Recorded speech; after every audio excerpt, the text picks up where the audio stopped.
Мұқағали әлемі қазақ жұрты үшін өлең боп өріліп, өлең боп өрбіген қашан.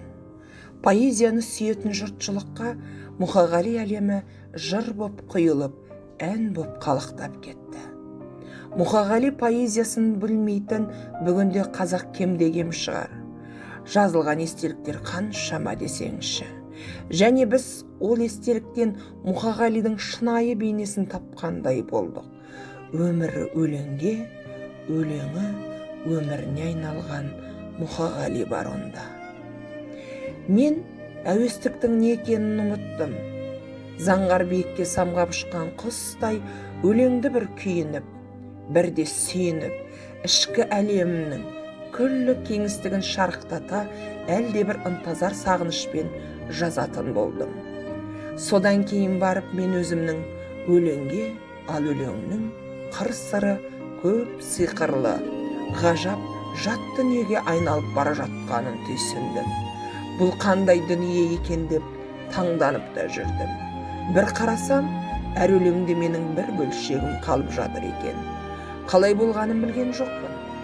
Жазған өлеңіме өзіндік бір қасиетімді қалдыра беріппін.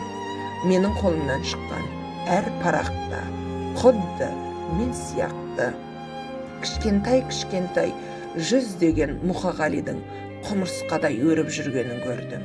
Сөйтсем, әлгі мен таңданып жүрген поэзия дүниесі менің дүнием ғой. Ой, Құдай, төбеңнен нұр қор, мен өлеңге айналып кетіппін, деп Мұқаң жайнаң етіп, езу тартып, өзі туралы осылай деген екен.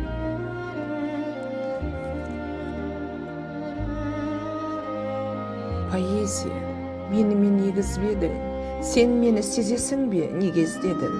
Алауыртқан таңдардан сен іздедім, қарауытқан таулардан сен іздедім. Сен іздедім кездескен адамдардан, бұлақтардан, бақтардан, алаңдардан, шырақтардан, оттардан, жалаулардан. Сен іздедім жоғалған замандардан. Сен іздедім досымнан, қасымнан да, ақша бұлттан іздедім жасымнан да. Сен бе дедім ақ нөсер ашылғанда, қызыл жасыл шұғыла шашылғанда, көкжиек пен көкжиек қосылғанда, махаббаттан іздедім сағыныштан, арманымнан іздедім алып ұшқан, сәттерімнен іздедім жаңылысқан. Сені іздеп жадырау жабығыстан, сені іздедім зеңбірек күрсілінен, күннен, түннен, гүлдердің бүршігінен, қуаныштан, түршігі күрсінуден. Сені іздедім жүректің дүрсілінен.